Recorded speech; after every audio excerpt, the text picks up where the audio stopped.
साथियों, सबसे पहले मैं बात करता हूं मजदूरों की स्थिति पर।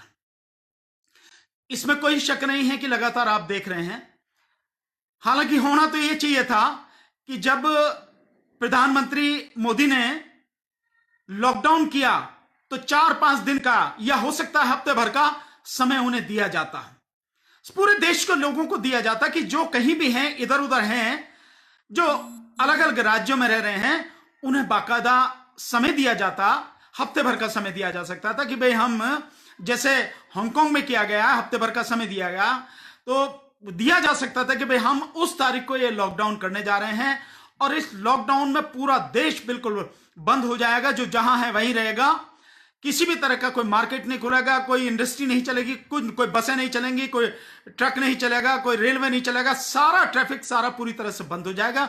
ये बात प्रधानमंत्री नरेंद्र मोदी को बतानी चाहिए थी लॉकडाउन से पहले, और कम से कम 1 हफ्ते का समय देना चाहिए था। लेकिन 1 हफ्ते का समय क्या, उन्होंने तो 2 दिन का समय भी नहीं दिया, 1 दिन का समय भी नहीं दिया, मात्र 4 घंटे, और 4 घंटे के भी क्या, 3.5 घंटे। 8 बजे श्रीमान जी आते हैं और 8:30 बजे लॉकडाउन करके कि 12 बजे से लॉकडाउन हो जाएगा करके चले जाते हैं। तो समय कहां मिला, किसी को कोई समय नहीं मिला, और कह दिया गया कि जो जहां है वहीं रहेगा, और सब पूरा बंद कर दिया गया। यह है कि जो जहां था वो वहीं फंस गया। जो मजदूर थे, प्रवासी मजदूर थे, इधर उधर रहने वाले लोग थे, जो बड़े आराम से अगर उन्हें 4-6 दिन का हफ्ते भर का समय दिया जाता, वो अपने घर पर पहुंच सकते थे। और आज जो उनकी हालत है कि जो भूखे प्यासे वो मर रहे हैं, कम से कम इस भूख प्यास से वो न मरते, इससे वो बच जाते। और सरकार भी जो दावा कर रही है, झूठ बोल रही है लगातार सरकार कि हमने इतना पैसा दे दिया, हमने इतने खातों में पहुंचा दिया, जनधन खातों में पहुंचा दिया, किसानों के खातों में पहुंचा दिया, किसान सम्मान निधि हमने मनरेगा के खातों में पहुंचा दिया, हम इतने लोगों को खाना दे रहे हैं, हम राशन बांट रहे हैं, हम पका हुआ भोजन दे रहे हैं। सारी की सारी झूठ के अलावा कुछ नहीं है। वो झूठ भी सरकार को बोलना नहीं पड़ता। अरे लोग अपने आप पहुंच जाते, चाहे रूखी सूखी कैसी भी खाते, नमकीन खाते या बिल्कुल जो भी था वैसी खाते, लेकिन कम से कम वो अपने घर पे तो होते, भूखे तो कम से कम नहीं मरते, और मरते भी तो सरकार को शायद दोष नहीं देते, स्थिति ये रहती। लेकिन इस सरकार ने इतना बुरा हाल किया, बिना सोचे समझे। न जाने कौन से मूर्ख इस सरकार सलाहकार लोग हैं जिन्होंने प्रधानमंत्री को, और लॉकडाउन किस लिए किया गया आप जानते हैं, सारे के सारे लॉक किया गया जिससे कोरोना की बीमारी वहीं की वहीं रुक जाए, कि कम, उसके लिए कहते हैं कि 14 दिन का जो है क्वारंटाइन की, जो है बीमार जहां पे है निकलेगा नहीं, तो वहीं की वहीं खत्म हो जाएगा 14 दिन में। कई लोग कहते हैं कि 21 दिन में खत्म हो जाएगा, और आज आप देख रहे हैं कि आज 10 तारीख है, 7 यानी 47 दिन हो गए। इन 47 दिन में तो पूरी तरह से खत्म हो जाना चाहिए था, लेकिन खत्म होने की बजाय आप लगातार देख रहे हैं, जब 500 ही केवल हमारे यहां पर इसके कोरोना के संक्रमित मामले थे, उस समय 24 तारीख को लॉकडाउन किया गया, और आज 63,000 से ज्यादा हो चुके हैं, 2,000 से ज्यादा लोगों की मौत हो चुकी है। तो आपके लॉकडाउन का फायदा क्या है? और इसी लॉकडाउन को अपने आप इसी सरकार ने, या यूं कहें सभी सरकारों ने, क्योंकि पैसे की भूख है, पैसा चाहिए ना, तो वो पैसा लेने के लिए, जो एक्साइज का पैसा उसे लेने के लिए इन्हीं सरकारों ने शराब की दुकानें खोल दी, और शराब की दुकानों पर जिस बुरी तरह से भीड़ लगी है, सोशल डिस्टेंसिंग यानी कि फिजिकल डिस्टेंसिंग जिसे कहें, आदमी के बीच में 6 फीट की दूरी, 6 फीट की दूरी क्या, 1 फीट की भी दूरी नहीं रही, और सट कर एक आदमी से आदमी खड़ा हुआ है, लगा हुआ है। पुलिस को लाठी बजानी पड़ रही है। यानी सरकार को अपने पैसे, अपने रेवेन्यू की इतनी चिंता है, अपना खर्च चलाने के लिए इतना पैसा चाहिए कि भाड़ में गया उसका लॉकडाउन का जो उसका मोटो था, या प्रधानमंत्री जी का जो आदेश था लॉकडाउन का, भाड़ में गया। उस सारी चीज को सब खत्म कर दिया, सरकार ने ही खत्म कर दिया, अपने आप कर दिया इन सारी सरकारों ने। पैसे की इतनी भूखी, और दिल्ली में तो हाल बुरा ये हुआ कि केजरीवाल ने सरकार जो शराब है उस पर 70% टैक्स लगा, महंगी कर दी, 70% महंगी कर दी। यह हालत है। इस लॉकडाउन में जो पहला लॉकडाउन खत्म हुआ 21 दिन का, उसके बाद 19 दिन का बढ़ाया गया। पहले लॉकडाउन के बाद ही लोग समझ रहे थे कि शायद खुलेगा और वो लोग अपने घर को जाएंगे, और उस बीच में ही, पहले लॉकडाउन से पहले ही जो अफवाह उड़ी है, जो भी हल्ला मचाया गया, उत्तर प्रदेश की तरफ हजारों बसों के जाने की बात कही गई कि तो लाखों लोग सड़क पर आ गए। और उसके बाद दूसरे लॉकडाउन के बाद जिस तरह से मजदूर सड़क पर आए और उसके बाद से लगातार मजदूर चल रहे हैं, उसके लिए अब जाके सरकार ने रेल की व्यवस्था की बात कही। और रेल की व्यवस्था के लिए भी बेशर्मी सरकार की देखें कि मजदूरों से ही पैसा लिया जा रहा है। गुजरात मॉडल की जो बात करते हैं, उसी गुजरात में न केवल मुख्यमंत्री रूपानी बल्कि जो वहां के एक अश्वनी कुमार, वहां के जो आईएएस ऑफिसर, उन्होंने कहा कि मजदूरों को रेल का किराया अपने आप देना पड़ेगा, अपने आप वहन करना पड़ेगा। तो उस हालत में मजदूरों को भेजा जा रहा, कहां जा रहा है पीएम केयर फंड का पैसा। तो मजदूरों को भेजने की बात कही गई, उस सब के बावजूद भी कहां हैं ट्रेनें, कहां से चल रही हैं ट्रेनें, कहां को जा रही हैं ट्रेनें। क्या सरकार ने, किसी सरकार ने, स्टेट सरकार ने भी बताया कितने मजदूर आ गए? जबकि उससे पहले राजस्थान से, जो कोटा से जो छात्र हैं उनको निकाला गया बस, लेकिन इन मजदूरों को तो जो पैदल जा रहे हैं, अपने बच्चों को, अपने बूढ़े माँ बाप को गोदी में उठाकर, अपनी जो महिलाएं हैं, गर्भवती महिलाएं जो हजारों किलोमीटर तक पैदल चल रही हैं, उन सबको सड़क पर चल रहे हैं। तो पुलिस, जो कि पुलिस का बेरहम चेहरा हमेशा से लोगों के सामने आता रहा है, इसमें पता नहीं दया भाव की क्यों कमी है, क्या बात है, मैं नहीं जानता कि क्या स्थिति है, लेकिन शायद इनकी संवेदना पूरी तरह से मर चुकी है। लोग कहते हैं कि 24 घंटे ड्यूटी कर रहे हैं, इसके ये परेशानी नहीं है। अगर ड्यूटी नहीं कर सकते नौकरी से इस्तीफा देकर बाहर जाएं, क्या जरूरत है नौकरी करने की? किन नेताओं के इशारे पर तुम पब्लिक को पीट रहे हो? किसे रोक रहे हो आप? उस पब्लिक को जो बेचारी भूखी है, प्यासी है, जिसके पास पैसा नहीं है, जो पैसा ना होने की वजह से किराए का मकान छोड़कर वहां से अपने गांव के लिए जा रहे हैं, पैदल जा रहे हैं, जिनके पास बस का, रेल का किराया नहीं है, जिनके लिए बसें रेल में चलाई नहीं जा रही हैं, उन सब के लिए उन्हें सड़क पर चलते हुए को पीट रहे हो, उन गरीब मजदूरों को पीट रहे हो। और वो अगर रेलवे ट्रैक पर, जब उनके पास कोई रास्ता नहीं बचा तो रेलवे ट्रैक के माध्यम से जा रहे हैं, तो उनके साथ ऐसा हादसा होता है कि सोते हुए 16 मजदूर कट गए। और अब उसके बाद ये स्थिति है कि उन्हें रेलवे ट्रैक पर भी नहीं चलने दिया जा रहा, पुलिस वहां भी उन्हें पीट रही है। अरे बेरहम पुलिस के लोगों, क्या इसी बात की शपथ लेते हो? जिस समय तुम संविधान की शपथ लेते हो, पुलिस की जो शपथ लेते हो, उसमें किस बात की शपथ लेते हो? क्या निर्दोष, बेगुनाह, मजबूर लोगों को पीटने की शपथ लेते हो, ना मारने की शपथ लेते हो? यह देश के संविधान को बचाने की और देश के कानून और संविधान के तहत काम करने की शपथ लेते हो। उनके पास रास्ता ही क्या बचा? सड़क तुमने बंद कर दी, सड़क पर तुम पीट रहे हो, तो रेलवे ट्रैक से नहीं जाएंगे तो कहां जाएंगे? उन मजदूरों की स्थिति। और इस हालत में मैं अब एक बात मेरे उन साथियों से कहना चाहूंगा, साथियों, ये मजदूर कौन है? ये गरीब, शोषित, पीड़ित, दुखी, दलित, पिछड़े समाज के, मुस्लिम समाज के ये लोग हैं और कोई नहीं है। और मैं समझता हूं ये जितने भी लोग हैं, आज इन्हें हिंदू कहने वाले, इन्हें हिंदू मानने वाले, जो 100 करोड़ हिंदुओं में इनकी गिनती करते हैं, जो 130 करोड़ हिंदुओं में, वो मोहन भागवत है नहीं, जो आरएसएस प्रमुख है, उसने कहा ना देश में 130 करोड़ हिंदू हैं, तो उस मोहन भागवत से पूछो अभी ये हिंदू कहां गए? ये हिंदू नहीं दिखाई दे रहे? ये हिंदू नहीं तुझे मरते हुए नजर आ रहे? देखा नहीं लखनऊ में वो एक परिवार, एक व्यक्ति अपनी पत्नी को और दोनों बेटियों को लेकर साइकिल पे गया और एक्सीडेंट हो गया, दोनों पति पत्नी वहीं मर गए।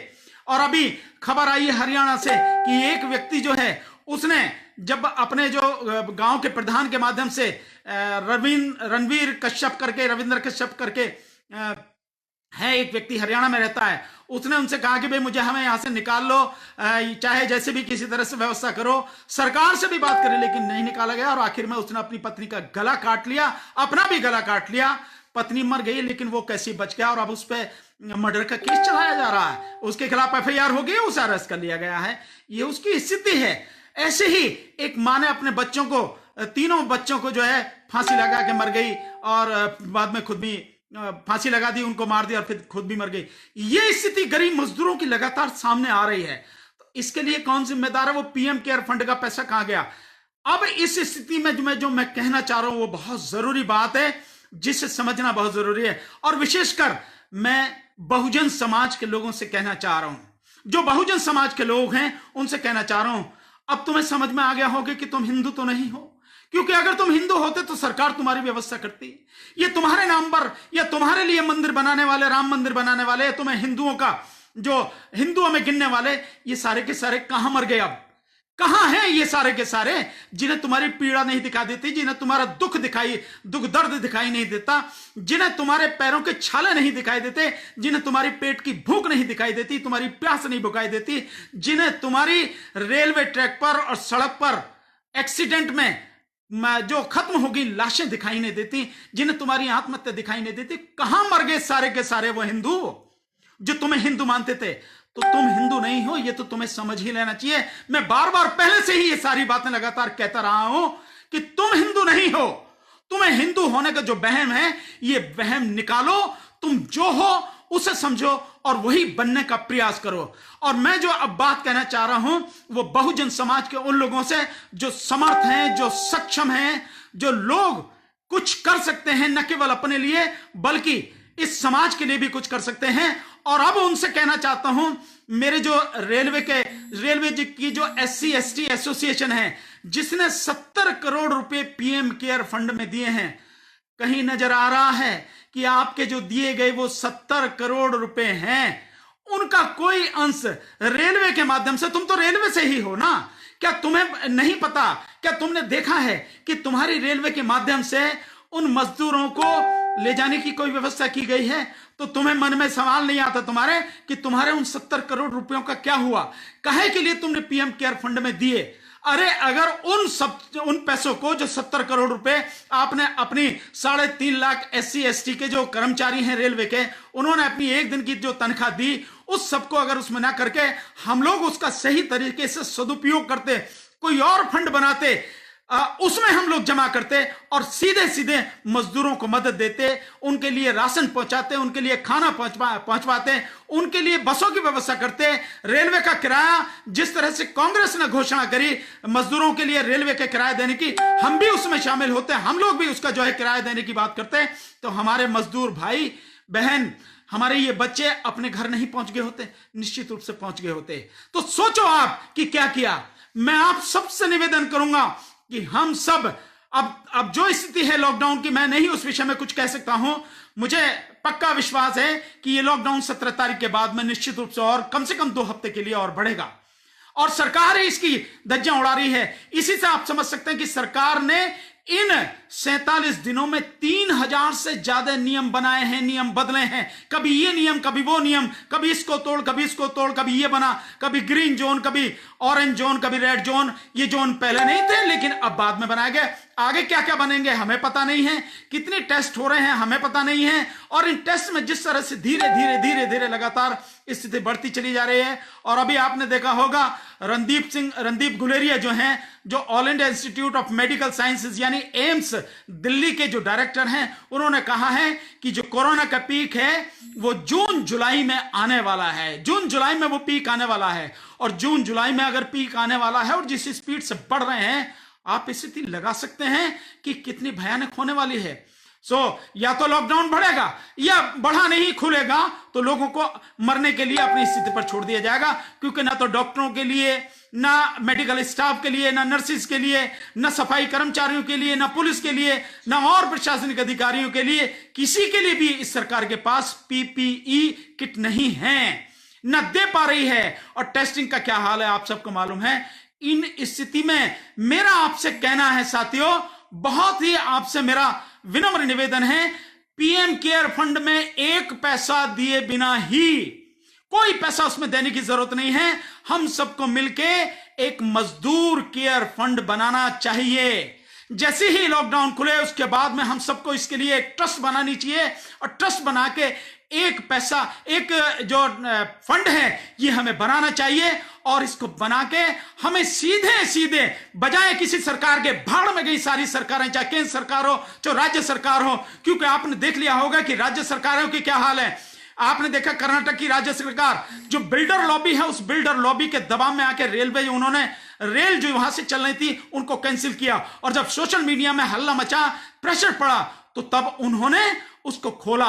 और इसके बाद में आप देख रहे होंगे उत्तर प्रदेश की योगी सरकार, उत्तर प्रदेश की भाजपा की योगी सरकार और मध्य प्रदेश सरकार, इन्होंने जो श्रम कानून है, सारे श्रम कानून, 4 श्रम कानून जिनका कोई मतलब भी नहीं है, उन बाकी सारे श्रम कानून को लगभग खत्म कर दिया। 3 साल के लिए उसे सस्पेंड कर दिया 3 साल के लिए। अब न तो कोई वहां पे जो यूनियन है वो कोई काम करेगी, न ही यूनियन या कोई भी जो वो है उस लेबर कोर्ट में जा सकेगा, और न ही अपनी जो वहां की परिस्थितियां हैं काम करने की, उनकी जो स्थिति है उसके विषय में कोई नहीं कर सकेगा। और 8 घंटे की जगह उन्हें 12 घंटे काम करने के लिए कह दिया गया। हफ्ते में 72 घंटे अब मजदूरों को काम करना पड़ेगा। उनकी क्या तनख्वाह होगी, क्या सैलरी उन्हें मिलेगी, वेतन क्या होगा, कुछ नहीं पता। इन जो मजदूर हैं उनको व्यापारियों और उद्योगपतियों के बेरहम हाथों में मरने के लिए, उनका खून चूसने के लिए छोड़ दिया गया है। यह हालत सरकारों की है। तो मजदूरों की आप समझ गए होंगे कि पहले भी सरकारें मजदूरों के लिए नहीं थी, पहले भी उद्योगपतियों के लिए, पैसे वालों के लिए थी, और अब तो ये बिल्कुल साफ ही जाहिर हो गया है। तो ये सारी सरकारें उद्योगपतियों के लिए हैं, ये सारी सरकारें बिजनेसमैन के लिए हैं, पैसे वालों के लिए हैं। ये गरीबों के लिए, शोषित पीड़ितों के लिए, मजदूरों के लिए, लाचारों के लिए, जरूरतमंदों के लिए, उनके लिए नहीं है। तो साथियों, क्या हमें भी उनके लिए नहीं करना चाहिए? मैं मानता हूं हम लोगों को करना चाहिए। हमारे केवल 3.5 लाख तो हमारे रेलवे के कर्मचारी हैं। मैं मानता हूं टोटल बाकी जितने भी सारे कर्मचारी हैं, वो चाहे एससी के हों, एसटी के हों, चाहे ओबीसी के हों, चाहे माइनॉरिटीज के हों, जितने भी हों, हमारे सारे अधिकारी कर्मचारी जो भी हैं, जहां भी हैं, एक तो किसी को भी अपनी नौकरी छोड़ने की जरूरत नहीं है, घबराने की जरूरत नहीं है, डरने की जरूरत नहीं है, टक्कर लेने की जरूरत है, और मजबूती के साथ अपना काम करने की जरूरत है। नेशनल दस्तक की आपसे गुजारिश है कि अगर इसको बचाना चाहते हैं तो नेशनल दस्तक को सब्सक्राइब करने के लिए रेड कलर के सब्सक्राइब बटन को दबाएं, फिर बेल आइकन की घंटी दबाएं। नेशनल दस्तक को बचाने के लिए बहुत जरूरी है कि हर खबर को शेयर करें, लाइक करें, कमेंट जरूर करें।